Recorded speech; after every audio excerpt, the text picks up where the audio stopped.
अस्सलाम वालेकुम students. Last time हमने अलजेब्राइक के अंदर पॉलिनोमियल्स को देखा था, फिर ट्रांसेंडेंटल के अंदर ट्रिग्नोमेट्रिक फंक्शंस को देखा था और एक्सपोनेंशियल को देखा था। अभी जो आपके पास है टॉपिक वो है next logarithmic functions. Next time हमारे पास है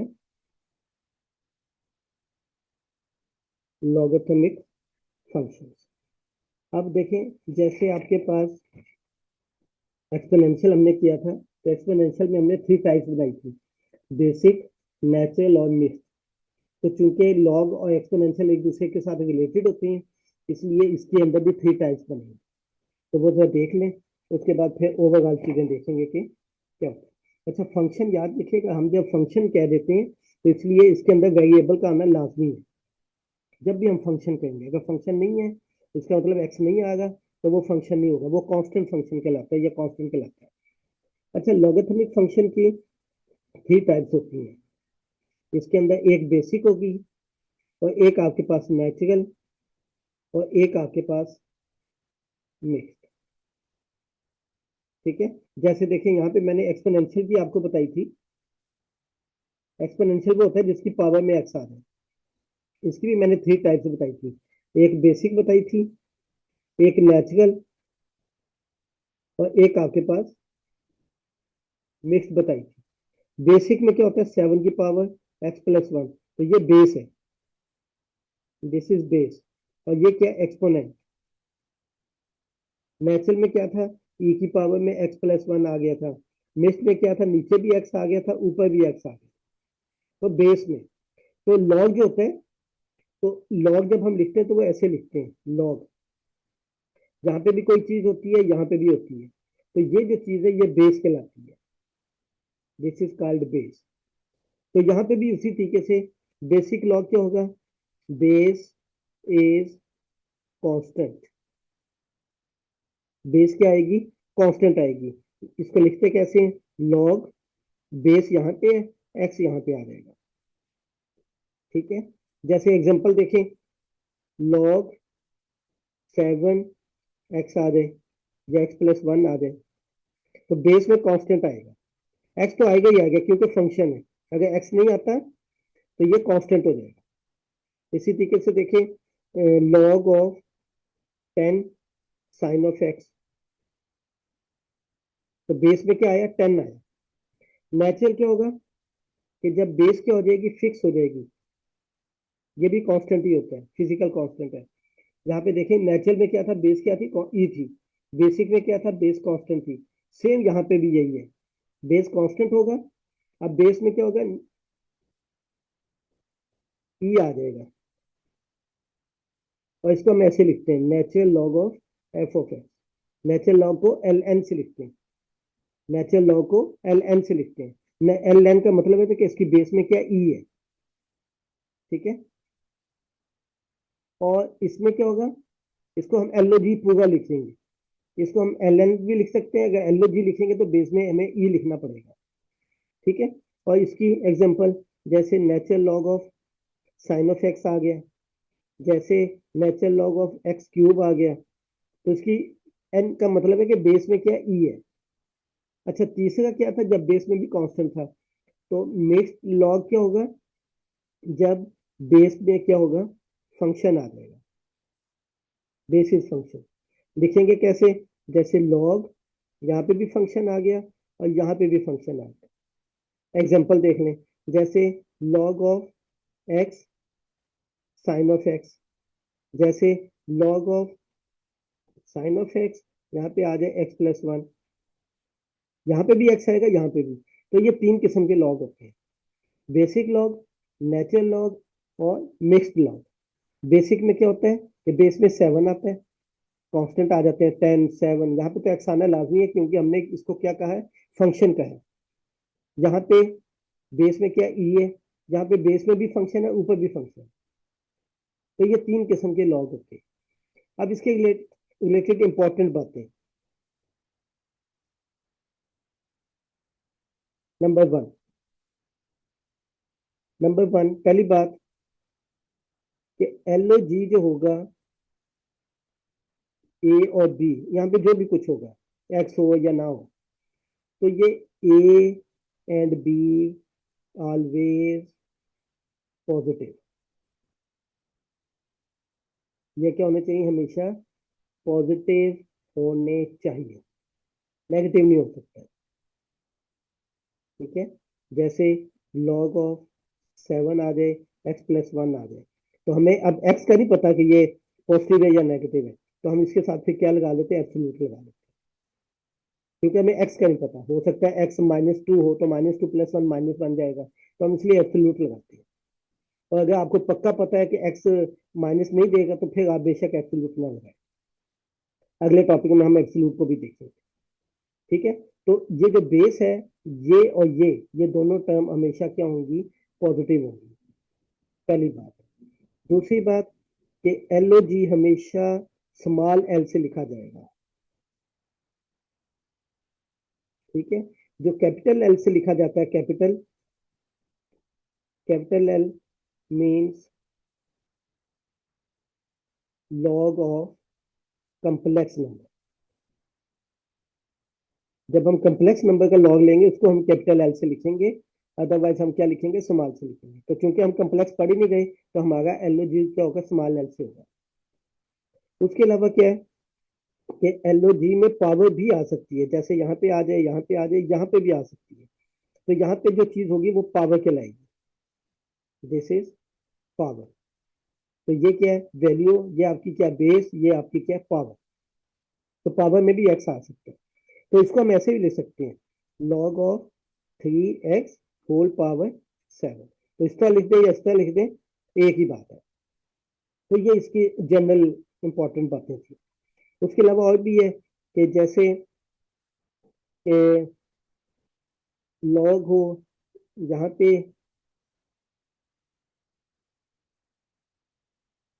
बेस में ई भी आ सकता है, और बेस में अगर कुछ भी मेंशन ना हो, यहाँ पे वो खाली जगह है, तो इसका मतलब होता है कि हमेशा यहाँ पे क्या होगा, बेस 10 होगा।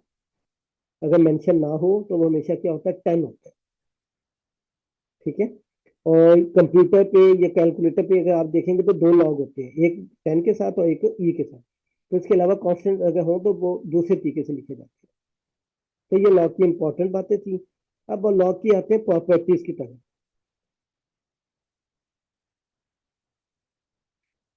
पहली प्रॉपर्टी, ज्योमेट्रिक में भी आप लोग पढ़ते हैं कि लॉग अगर दो नंबर का मल्टीप्लिकेशन में आ जाए, इसमें बेस जो मर्जी हो, चाहे नेचुरल हो, चाहे मिक्स्ड हो, चाहे बेसिक हो, तीनों के लिए यही प्रॉपर्टी, इसलिए मैं बेस नहीं लिख रहा। कोई भी दो चीजें होंगी मल्टीप्लाइड होंगी तो लॉग क्या होगा, अलग अलग हो जाएगा। और जो यहाँ पे बेस होगी वही बेस यहाँ पे आ जाएगी। दूसरी प्रॉपर्टी कि लॉग ए ओवर बी जो होता है वो होता है log of A minus log of B. ये मैट्रिक की चीजें हैं। तीसरा कि अगर लॉग ए की पावर बी हो तो ये इक्वल होता है बी लॉग ऑफ ए के। और अब एक्स्ट्रा प्रॉपर्टीज कि अगर ए प्लस बी हो तो हम उसको अलहदा अलहदा नहीं कर सकते, हम उसको ऐसे नहीं लिख सकते। अगर माइनस हो तो हम माइनस में भी अलहदा नहीं कर सकते, प्लस में भी अलहदा नहीं कर सकते, सिर्फ मल्टीप्लिकेशन और डिवाइड में हम अलहदा कर सकते हैं। ठीक है, उसके अलावा कि अगर ये नंबर और ये नंबर सेम आ जाए तो आंसर क्या आता है, 1 आता है। तो इसीलिए जब आप कैलकुलेटर पे लॉग ऑफ 10 निकालते हैं तो चूंकि इसकी बेस 10 होती है तो वो हमेशा आंसर क्या देता है, 1 देता है। इसी तरीके से नेचुरल लॉग ऑफ ई क्या आता है, 1, क्योंकि ये लॉग इसकी बेस में क्या होता है, ई होता है, जहां पे भी ई आ गया तो ये क्या होता है, 1 होता है। ठीक है, 1 क्यों होता है ये आगे जाके एक और प्रॉपर्टी में हम देख लेते हैं। उसके अलावा कि अगर लॉग आपके पास पड़ा हुआ है ए और बी, बेस में भी है बी भी है, आप इसको नीचे लिखना चाहते हैं तो आप इसको नीचे जाके लिख सकते हैं, तो इसकी पोजीशन में चेंज कर देंगे। किसी भी लॉग को ऊपर से नीचे लेके आना हो या नीचे से ऊपर लेके जाना हो तो हम इनकी क्या कहेंगे, पोजीशन में चेंज कर देंगे। ठीक है, उसके अलावा कि अगर आपके पास ए और बी है, आप चाहते हैं कि इसके दो लॉग बना लें, तो आप बना सकते हैं ए और दूसरे में लॉग में बी, जो चीजें जहाँ पे मौजूद है, इसकी बेस में है तो बेस में, दूसरे वाले में जहाँ पे। अब ये जगह खाली हो गई है, जहाँ पे आप जो मर्जी लिख दें, तो ये आप एक लॉग को मल्टीप्लिकेशन में कन्वर्ट कर सकते हैं। तो यहाँ पे आप जो मर्जी लिख लें, यहाँ पे एक्स लिख लें, यहाँ पे एक्स लिख, जो यहाँ पे लिखेंगे वही यहाँ पे होगा। तो किसी भी लॉग को आप दो हिस्सों में तोड़ सकते हैं मल्टीप्लिकेशन में। ठीक है, ये ध्यान में रखिएगा कि किसी भी इसको हम तोड़ सकते हैं। उसके अलावा कि अगर आपके पास लॉग है और आप इसको इस तरह भी लिख सकते हैं, natural log of A over natural log, sorry, natural log of B over natural log of A. इसका नेचुरल लॉग और नीचे भी इसका भी नेचुरल लॉग। अब इसको ऐसे भी लिख सकते हैं। ये क्यों लिखते हैं, इसको भी देख लें कि देखें, अभी मैंने बताया आपको लॉग ऑफ ए अगर बी हो तो हम इसको दो हिस्सों में तोड़ सकते हैं। हम इसको ऐसे लिख सकते हैं, ए इंटू लॉग ऑफ बी, और यहाँ पे हम कुछ भी लिख सकते हैं। तो यहाँ पे ई लिख लेता हूँ, यहाँ पे भी ई लिख लेता हूँ। तो ये बन जाता है लॉग ऑफ ए ई, और ये बन जाएगा नेचुरल लॉग ऑफ बी बन जाएगा, क्योंकि बेस में क्या ई है। अब अभी मैंने बताया था कि अगर हम किसी लॉग को नीचे लेके जाएंगे तो उसकी पोजीशन बदल देंगे। तो यहाँ पे देखें, अगर मैं इसको नीचे ले जाता हूँ तो ये बन जाएगा 1/, लॉग, ये ई आ जाएगा, यहाँ पे ए आ जाएगा। तो इसकी पोजीशन बदल दी, तो जब पोजीशन बदलती ये ई आ गया, तो ये बन जाएगा log of B over log of A बन जाएगा। ठीक है, तो ये वहीं से आया, ये वाली चीज वहीं से आई है कि लॉग ऑफ ए भी किसके इक्वल होता है, natural log of B over log of A.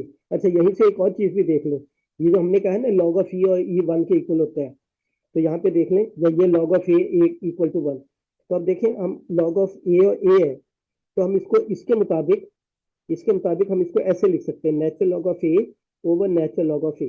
तो ये कैंसिल होके क्या आता है, 1 आता है। इस वजह से भी यहाँ पे क्या होता है, ये 1 होता है।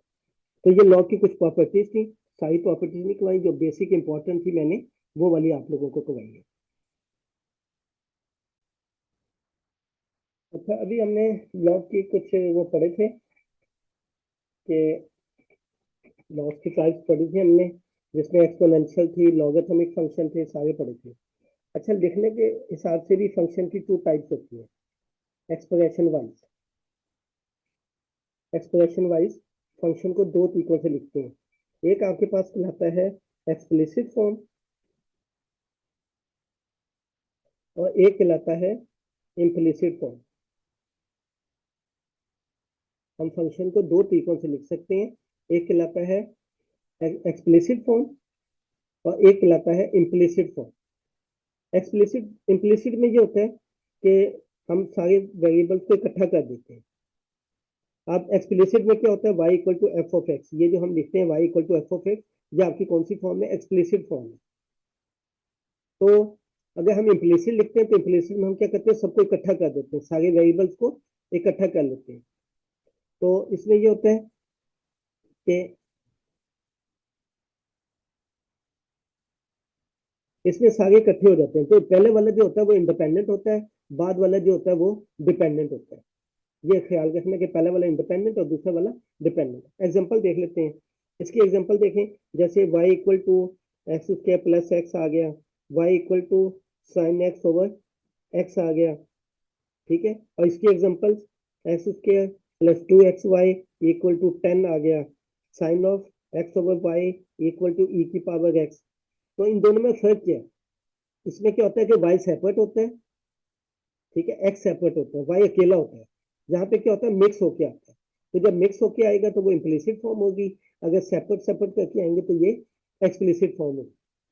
और जब हम कैलकुलस पढ़ेंगे या डेरिवेटिव पढ़ेंगे, इसके डेरिवेटिव को हम एक्सप्लिसिट डेरिवेटिव कहेंगे, इसके डेरिवेटिव को हम इम्प्लिसिट डेरिवेटिव कह देंगे। इसके लिमिट्स को एक्सप्लिसिट लिमिट और इसके लिमिट को हम इम्प्लिसिट लिमिट कह देंगे।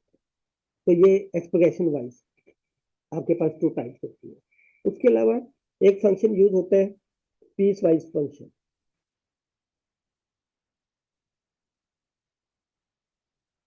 पीस वाइज फंक्शन का मतलब ही यही है कि फंक्शन की स्पीसीज बना लो। यहाँ पे आपके पास एक ही फंक्शन है, ये भी एक ही फंक्शन है, ये भी एक फंक्शन है। आप क्या करते हैं, फंक्शन के पीस बना देते हैं। ठीक है, इसकी एग्जांपल देख लें, डिफरेंट फॉर्म्स होती हैं। पहली फॉर्म देखें, पहली फॉर्म ये होती है कि हम एफ ऑफ एक्स को 2 हिस्सों में लिख लेते हैं, 2x + 3 if x is less than और equal to 2, this is equal to x square if x is greater than 2। यानी कि एक फंक्शन को हमने क्या किया, दो हिस्सों में लिखा। तो याद रखिएगा कि आपको मैंने पहले भी बताया था, ये जीरो है, ये माइनस इन्फिनिटी है, ये इन्फिनिटी है। जहां पे आपके पास 2 पड़ा हुआ है, ये x इक्वल टू 2 है। तो ये वाला पोर्शन क्या है, ग्रेटर देन 2, ये वाला पोर्शन क्या है, लेस देन 2। तो ये जो फंक्शन है ये दो हिस्सों में तोड़ा गया। कहां से तोड़ा गया, 2 से। तो जिस पॉइंट से तोड़ते हैं इसको हम कहते हैं ब्रेकिंग पॉइंट। ठीक है, x इज इक्वल टू 2 जो है ये आपका क्या, ब्रेकिंग पॉइंट। तो इस फंक्शन को हम क्या कहते हैं, पीस वाइज फंक्शन या ब्रेकिंग फंक्शन कहते हैं। तो इसका मतलब ये होता है कि हमने 2 से फंक्शन को तोड़ा, इधर के लिए अलहदा कर दिया और इधर के लिए हमने क्या किया, अलहदा कर दिया। तो ये देखें, x इज ग्रेटर देन 2 है तो ये वाला फंक्शन इस हिस्से में पढ़ेंगे, और लेस देन 2 है तो हम इसको इस हिस्से में पढ़ेंगे। अच्छा, अब याद रखिएगा, पीस वाइज फंक्शन वो होता है जिसके ये 3 साइन पूरे हैं, लेस भी, इक्वल भी और ग्रेटर भी। ये नहीं हो सकता कि यहाँ पे भी इक्वल आ जाए, दो जगहों पे इक्वल नहीं होगा। ठीक है, क्योंकि इक्वल वाला पोर्शन ये है, तो या तो ये इसमें जाएगा या इसमें जाएगा या अकेला पड़ा होगा। तो इस तरीके से 3 हिस्सों में इसको हमने क्या करना है, 3 सिंबल होते हैं, तो सिंबल जो है वो 3 पूरे होने चाहिए, अदरवाइज ये पीस वाइज फंक्शन नहीं कहलाएगा। इसी तरीके से ये इस तरह भी लिखा जा सकता है, एफ ऑफ एक्स, ये गिवन होता है, ये मैं अपनी तरफ से बना रहा हूँ मगर ये क्वेश्चन में गिवन होते हैं। X square -1 if x is greater than 2, यही आपको मैं ले लेता हूँ 2x if x is equal to 2, ये इसी को मैं ले लेता हूँ sine of x if x is less than 2। तो देखें 2 पे तीनों साइन पूरे हो गए, इक्वल भी, ग्रेटर भी और लेस भी। तो ये 3 हिस्से में तोड़ा है, यहाँ पे कितने, 2 हिस्सों में तोड़ा था, यहाँ पे 3 हिस्सों में। तो ये भी पीस वाइज फंक्शन है, ये भी पीस वाइज फंक्शन है। और ये पॉइंट क्या है, 2 जो है that one is breaking point. ठीक है, तो इसी तरीके से इसकी डिफरेंट किस्म की फॉर्म्स होती है। अच्छा, याद ये भी याद रखिए कि ब्रेकिंग पॉइंट एक ही है फिलहाल, एक से ज्यादा भी होता है, वो मैं अभी एग्जांपल देता हूँ। तीसरा, ये फंक्शन ऐसे भी हो सकता है, F of x is equal to sine of x if x is equal to 1। ये भी हो सकता है 2x-1 if x is not equal to 1। ऐसे भी हो सकता है। नॉट इक्वल का मतलब है कि ग्रेटर भी इसी के अंदर है, ठीक है, और लेस भी इसी के अंदर। तो इस तरीके से फंक्शंस की डिफरेंट टाइप्स हो सकती हैं। ये भी हो सकता है लेस और ग्रेटर के लिए हो, ये भी हो सकता है लेस, ग्रेटर और इक्वल अलग अलग आ जाए, ये भी हो सकता है एक इक्वल हो जाए और एक नॉट इक्वल में चला जाए। अच्छा, अब यही फंक्शन पीस वाइज में एक से ज्यादा पॉइंट्स लेता हूँ। जैसे अगर मैं लेता हूँ f of x is equal to x+1 if x is greater than 0 less than 10। ये मैं ले लेता हूँ x square if x is greater than 10 less than और equal to 20, this is equal to sine of x, sine of 2x if x is greater than 20 less than और equal to 30, this is equal to 10 if x is greater then 30। अब यहाँ पे देखें, zero के साथ तीनों sign पूरे नहीं है, एक्स जो है वो जीरो से बड़ा है, इक्वल भी नहीं है, लेस भी नहीं है, तो जीरो ब्रेकिंग पॉइंट नहीं है। अब 10 को चेक करें, जहां पे 10 लेस भी है, इक्वल भी है, ग्रेटर भी है, इसका मतलब 10 ब्रेकिंग पॉइंट है, 20 भी ब्रेकिंग पॉइंट है, 30 भी ब्रेकिंग पॉइंट है। तो यहाँ पे 3 ब्रेकिंग पॉइंट्स है।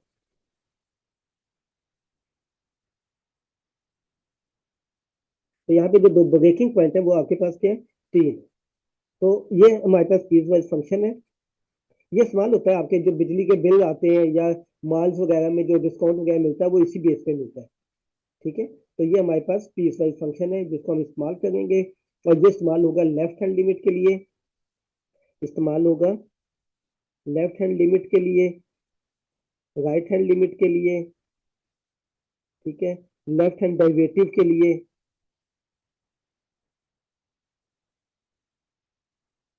और राइट हैंड डेरिवेटिव, ये इसके लिए इस्तेमाल होगा। ठीक है, तो ये पीस वाइज फंक्शन था। नेक्स्ट हमारा टॉपिक जो होगा वो होगा जी आपका वैल्यू और लिमिट ऑफ द फंक्शंस पे। ठीक है।